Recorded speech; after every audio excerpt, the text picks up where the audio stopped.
Hey everybody, it is officially the end of the season, and I just want to show you my Amsterdam apartment full of flowers that my students gave me. I am so appreciative of that, and yeah, I just felt like capturing it before the video starts, so enjoy.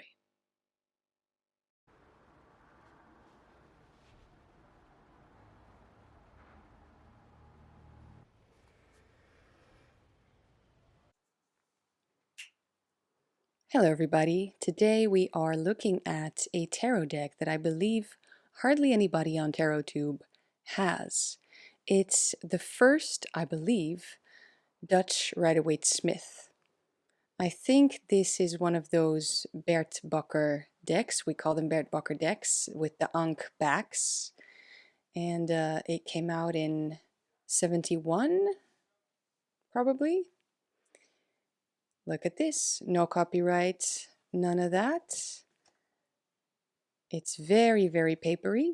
And this is, as you can see, a black and white deck, and it's in Dutch. Black and white with some red writing in a funky 70s font.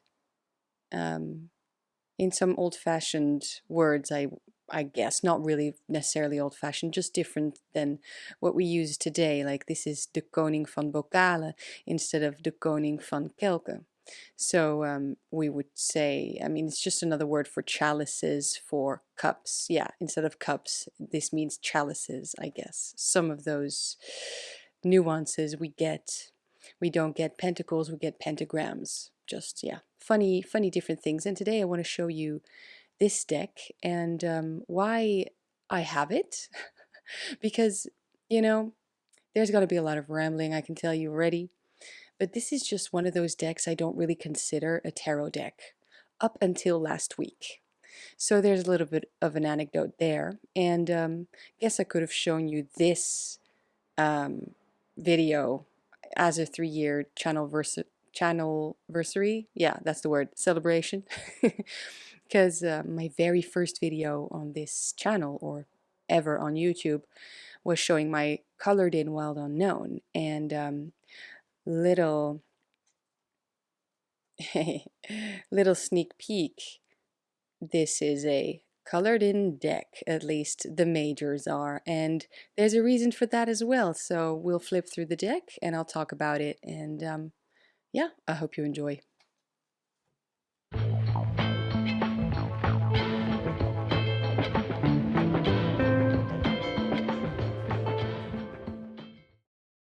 So this is the deck that I've never really count as a tarot deck because I never ever read with it.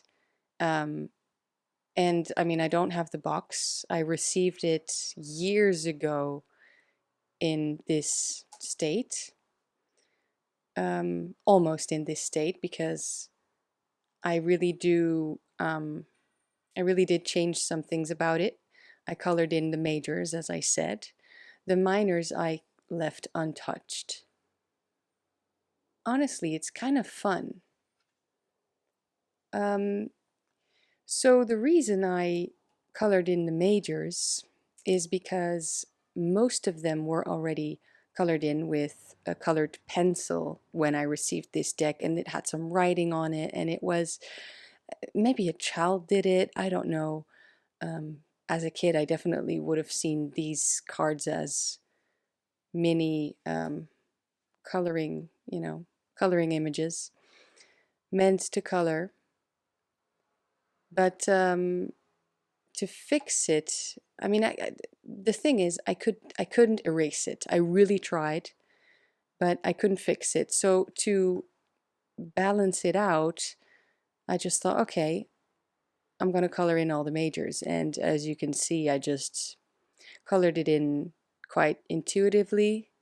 I did do some research for some cards where I knew I wanted a very dramatic death card, for instance, and so I based the colors on my Golden Rider, which you'll see later on, this card. But I guess I just wanted to make it uniform. So it's a kind of cool thing. You immediately see when a major shows up in a spread because those are the only cards in the deck that have colors, and all the other ones are black and white. So that's how I made it uniform. Like all the majors, I decided to color them all in, but to the best of my own abilities. And I don't have any fancy tools, so these are just markers. And I actually did have to scratch some surfaces because it was really, really hard to, let's see, remove traces of the previous work done on this deck. Yeah, I found the Fool. And I'm actually quite lucky because this deck has no lamination at all. It's just paper. It does actually have a core, I believe. No, wait, well, no, it doesn't actually have a core. I just held this card up against my light and it showed straight through. Yeah, it doesn't have a core. Well, good old vintage deck, I guess, you know.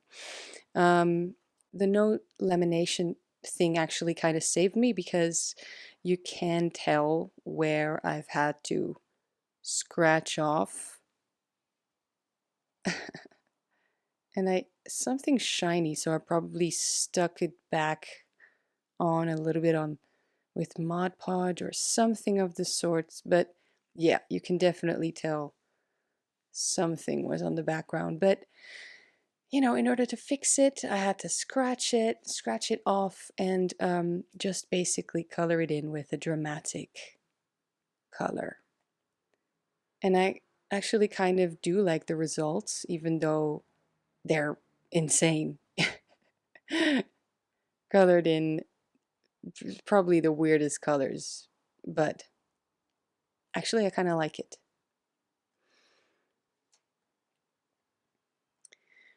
I took the opportunity to make this a little bit more of an inclusive deck.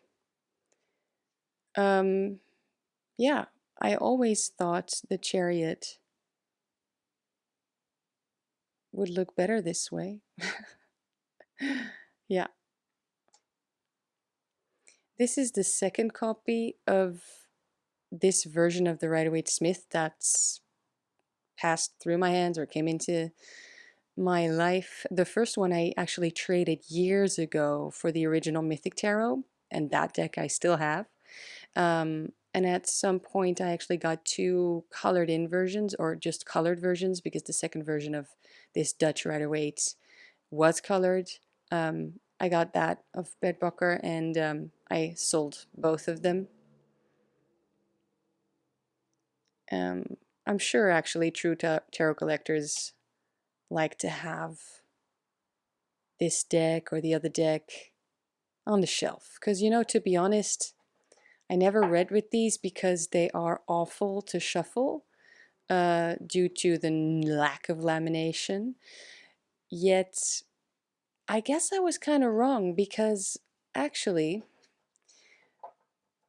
last week I had to use this deck for readings at the store, because I had forgotten my client Centennial Rider-Waite-Smith at another place, and I didn't feel like using a deck that I use for myself. I actually make the distinction most of the time between decks I use for myself and decks I use for clients, in the sense that I let other people touch the cards, you know. And I decided to actually give this one a go for that day. I also brought my Toth, but they were really short readings, and honestly, this is such a good deck to do short readings with, because there's a scene, there's an image depicted, there so much becomes clear in just a second, and I have less explaining to do, in a way, I feel. So I decided to use this deck, and I was surprised at how well it actually shuffled, because look.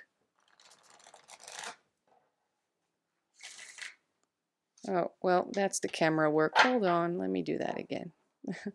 This way, no problem. This way. So they're old cards. You see, some of them are very discolored. I like the difference in backs. But the problem wasn't actually the shuffle, it was the fanning out, because there are so many cards stuck together. So yeah, I had to do this every time I fanned them out in front of my client. Anyway, I had like 17 clients in one day, but it was awesome. And yeah, talk about hard work, right? But I loved it. So yeah, actually this deck, quite a success.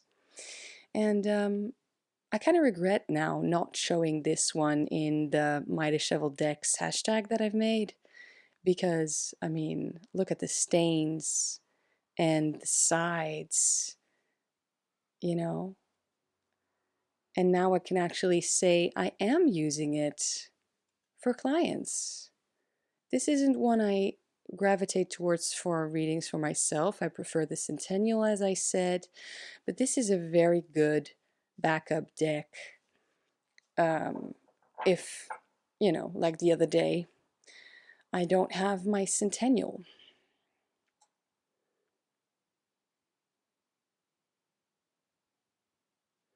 I can't say it's a pretty deck. I can't say I've done a necessarily beautiful job.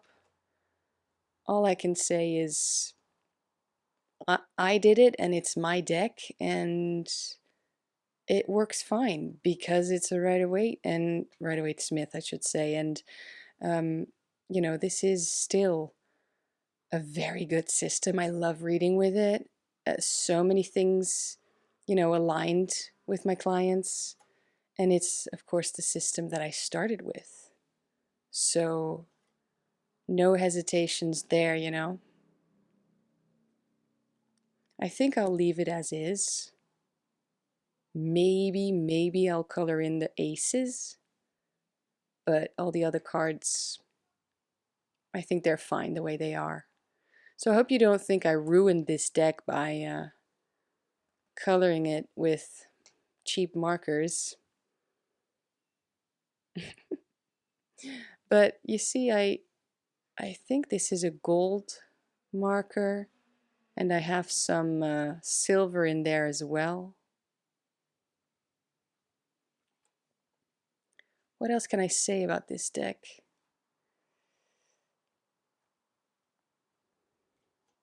I think you can just enjoy the weird colors. Okay, so this was one of the cards that I had to scratch too for Empress. And here definitely scratched because, I don't know, something was, you know how you press down with a pencil and you press down too hard? Something happened to this symbol. Perhaps the person wanted to change the symbol or something. So I had to fix it. And this is what came out of it. As you can see, it's quite muddy, but actually I can still see everything, you know. It's not an unclear deck at all. It's just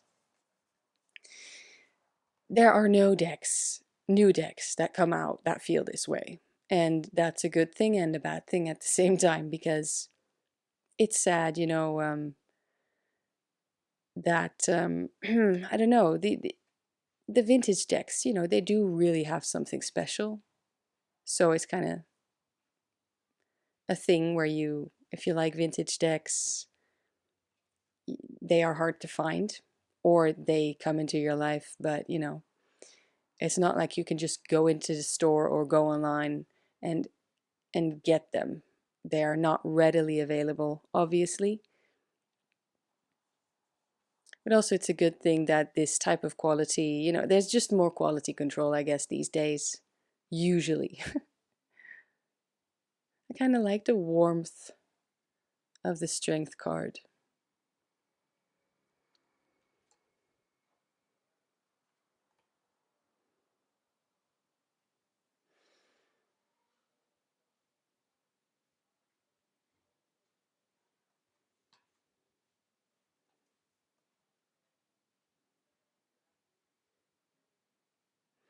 So yeah, I can tell you I'm not really a fan of the colors I've used. With the markers, they're just too bright. And I tried using dark colors, but they still come out so bright. But I just did the best I could with what I had. Oh yeah, I remember. Here on the sides, on the border actually, somebody wrote Boaz and Joachim, and I had to scratch it off as well.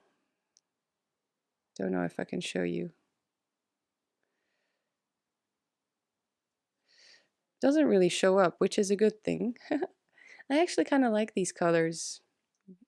I based this one on the Albano Weight, which nobody's talking about anymore. But here I used the silver, you can tell.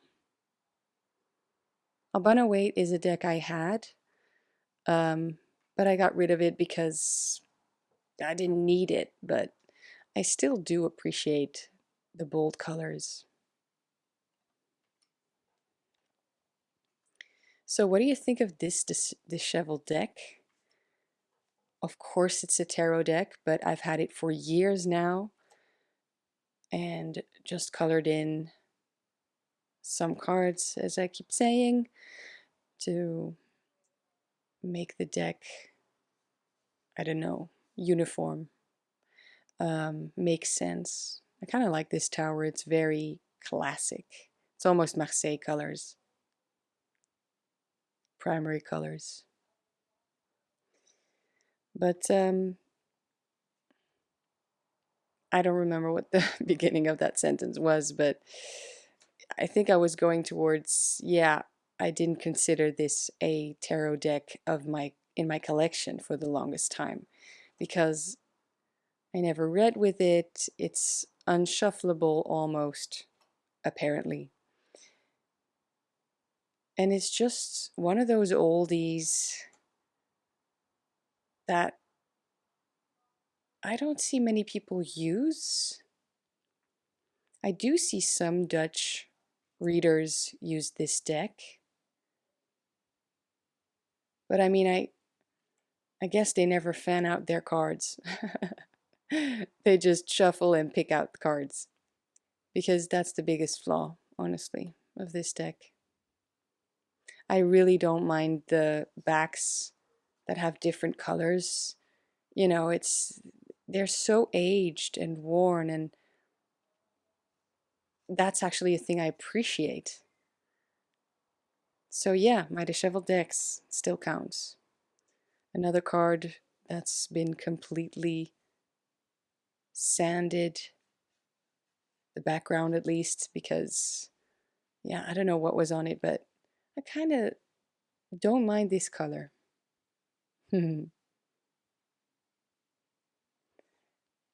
Okay, here somebody wrote some stuff and I had to cover it by making extra leaves. And I decided to make it a little bit more natural, make them look like trees, these pillars. Yeah, I don't feel it really adds a lot to the meaning of the card. I don't know. I basically kind of tried to combine the Wildwood essence, Wildwood Tarot essence with the classic Rider-Waite-Smith, and yeah, I don't know if it really worked, but here it is, and so I'll read with it, you know, the next time I forget my centennial. So I don't see this deck leaving my collection, but that's just due to the fact that I don't think anybody will want this one. It's just, it's a collector's item, but it's ruined because of the majors. Although this one, I really don't mind that red dramatic sky. Yeah. I think I really tried to make most of them warm toned.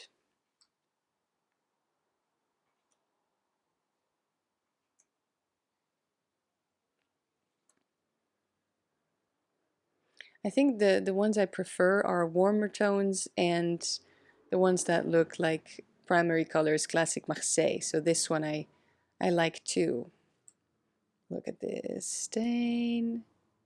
Oh, I definitely should have shown this one, but you know, I had it in my my other bookcase, and honestly, I just didn't think of it, I think, because back then when I made the video, I don't even know, it's not even that long ago, the disheveled decks, I still didn't consider this a tarot deck.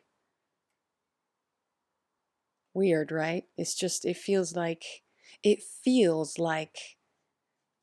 cards, I mean, paper with tarot images printed on it. It doesn't feel like a tarot deck. Does anybody know what I'm talking about? Okay, so here you'll just have to take my word for it. This is Justice. I start coloring in these people here by doing the contour. See? So here you can see with the pink marker, that's the contour. And then I guess I left this one untouched because of the white showing up and it looked good. Here I have, that contour doesn't really show well. Wait, the contour on the, yeah, on the world card. There you go. I start with the darker contour and then I moved to a lighter marker to do the whole rest of the body. But when I did that with Lady Justice, I stopped myself. I did the contour and thought, all right, I'm gonna color the rest in with a, you know, a marker that would match the skin color. Yet I looked at it and I stopped and I thought, hold on, this is actually quite perfect because I want as many types of skin tones as possible. And this, I guess, shows vitiligo, if that's the way to say it. And then I realized that's actually pretty cool with Justice, right? The lighter part and the darker part. And then I thought, okay, a lot of roller coaster thinking. Maybe that's wrong of me to, you know, think that because I don't want this to be any type of tokenism, of course. But I realized, hey, you know what? This is just how it happened on this card, and I'm gonna take it, you know, because it actually makes sense to me, and I kind of love how powerful she is anyway. And now I don't know, it's just yeah, more skin types, you know. So yeah, what do you think of this? I know I showed this one on Instagram, and yeah, I wanted a very pale red-headed woman and a darker man, you know, just different types because it's very, you can't tell by the drawings what they would have looked like anyway, so it's just about coloring in. I guess this is one of those fix-it cards because there was all sorts of stuff and I decided to just make it black. The kluizenaar, yeah, the heremiet. Here somebody drew the star inside his lantern and I wasn't able to, you know, again, erase it, and so I embraced it by making it gold. And I think it kind of works.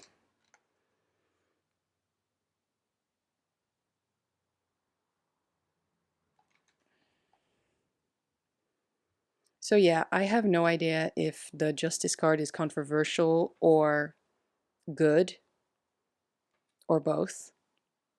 But all I know is that's the way it is, and I kind of like it. Hmm.